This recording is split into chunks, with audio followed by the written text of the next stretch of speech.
Hello my dear students, सभी ANM अभ्यर्थियों को नमस्कार। मैं आपको इस वीडियो के माध्यम से बहुत सारी ऐसी जानकारी देने जा रहा हूं जिसकी वजह से आप परेशान हैं।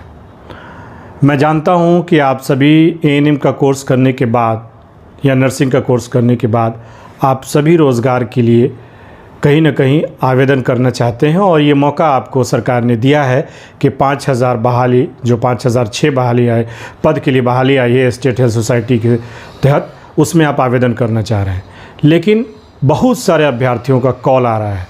मैं आपको बताता चलूं कि मैं फ़ोन उठाते उठाते कहीं ना कहीं परेशान हो रहा हूं, लेकिन मैं इस वीडियो के माध्यम से सभी अभ्यर्थियों को वो सारी जानकारी जो कन्फ्यूज़न है आपका वो सब बताना चाहूँगा।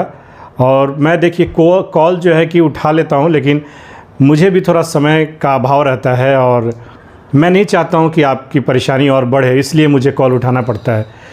लेकिन इस चीज़ को आप थोड़ा समझते हुए कि मैं भी थोड़ा बिज़ी रहता हूँ, तो अगर वीडियो आप पूरा देख लेंगे तो सारी जानकारी आपको मिल पाएगी और आपको कॉल करने की शायद आवश्यकता ना पड़े। तो एक समस्या बड़ी आ रही है, सभी अभ्यर्थियों का ये मैसेज फ़ोन आ रहा है कि आर्ट्स के अभ्यर्थी जो है वो फॉर्म नहीं भर पा रहे हैं और वो सॉल्यूशन उसका कैसे होगा, किस तरीके से इसका निदान किया जा सकता है और निदान होगा। इसमें आपको घबराने की आवश्यकता नहीं है, मैं पहले आपको आश्वस्त कर दूं, ठीक है ना। बिल्कुल भी आप सभी अभ्यर्थी घबराएं ना, इसका निदान होगा, क्योंकि बहुत सारे ऐसे क्राइटेरिया है जो मैं आपको अगले क्लिप में दिखाऊंगा, वो आपको समझ में आएगा और कैसे आपको क्या करना है, क्या करना चाहिए अभी, बिना परेशान हुए, बिना निराश हुए। निराश नहीं हो, क्योंकि आवेदन आपको करना है और आप करेंगे आवेदन और परीक्षा भी देंगे, इसलिए आप सभी को घबराने की आवश्यकता बिल्कुल भी नहीं है, ठीक है ना। तो इसलिए आप सभी घबराएं नहीं, फॉर्म भरे जाएंगे। और आर्ट्स के अभ्यर्थी जिन्होंने आर्ट्स किया है और वो एएनएम किए हैं, तो बहुत सारे ऐसे अभ्यर्थी हैं जो कि फॉर्म नहीं भर पा रहे हैं। तो अब आप फॉर्म भर भी पाएंगे, लेकिन आपको कुछ करना होगा। उसका सॉल्यूशन कैसे होगा मैं आपको अगले क्लिप में बता रहा हूँ। और इस वीडियो को मैं आग्रह करूँगा आप सभी से कि सभी साथी को शेयर कीजिए, अपने सभी ग्रुप में इसको शेयर कीजिए, क्योंकि सभी अभ्यर्थी काफ़ी परेशान हैं, उन तक ये मैसेज, ये वीडियो पहुँच पाए और उसका सॉल्यूशन हो पाए। समझ में आ रहा है बात। और जो लोग नए जुड़े हैं उनसे आग्रह है कि नीचे लाल कलर के बटन को दबा के चैनल को मेरे सब्सक्राइब कर लीजिए और बगल में लगा जो घंटी वाला बटन है उसको भी प्रेस कर लीजिए कि कोई भी वीडियो डालो तो उसका नोटिफिकेशन आप तक सबसे पहले पहुंचे और आप उसे सबसे पहले देख पाएँ। तो चलिए इस वीडियो को ही पूरा देखिएगा और सॉल्यूशन समझने की कोशिश कीजिएगा।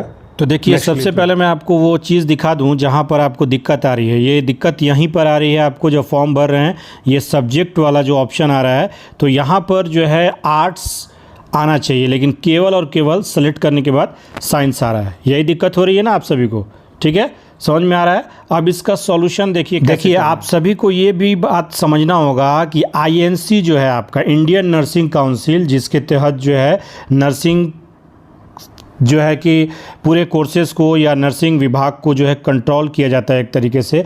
तो इसमें जो है देखिए eligibility criteria of admission of ANM, GNM और बीएससी नर्सिंग प्रोग्राम, ठीक है, आप समझ रहे हैं। इसको मैं आपको बता रहा हूँ कि एडमिशन लेने का एएनएम या जीएनएम या बीएससी नर्सिंग में क्या क्राइटेरिया है कि आप एडमिशन ले सकते हैं। तो देखिए यहाँ एलिजिबिलिटी क्राइटेरिया में eligibility criteria for ANM program, ठीक है, साफ तौर से लिखा है the minimum age of admission shall be 17 years of old, ठीक है।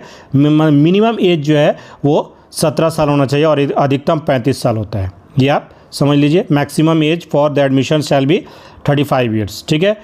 अब ये बात हो गई। अब अगला सब्जेक्ट की बात करते हैं। तो 3rd नंबर कॉलम आप पढ़िए, यहाँ पे साफ तौर से आपको बताया है the minimum education qualification shall be 10+2 in arts, maths, physics, chemistry, biology, ठीक है, biotechnology, economics, political science, history, geography, business studies, यानी कि यहाँ पे कॉमर्स के स्टूडेंट जो होंगे, होम साइंस, ठीक है, सोशोलॉजी, ये सारी चीज़ें आपको रहेगा।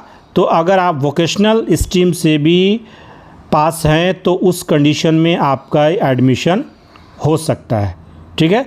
यहाँ पे साफ तौर से लिखा हुआ है कि अगर आप साइंस और आर्ट्स किसी से भी पास हैं, 5th नंबर कॉलम भी पढ़िएगा, स्टूडेंट्स क्वालिफाइड इन 10+2 आर्ट्स और science examination conducted by national institute of open school से भी अगर होंगे तो वो एडमिशन ले सकते हैं। तो इस बेस पर किस तरीके से आप आर्ट्स वाले अभ्यर्थियों का फॉर्म नहीं एक्सेप्ट कर सकते हैं, ठीक है।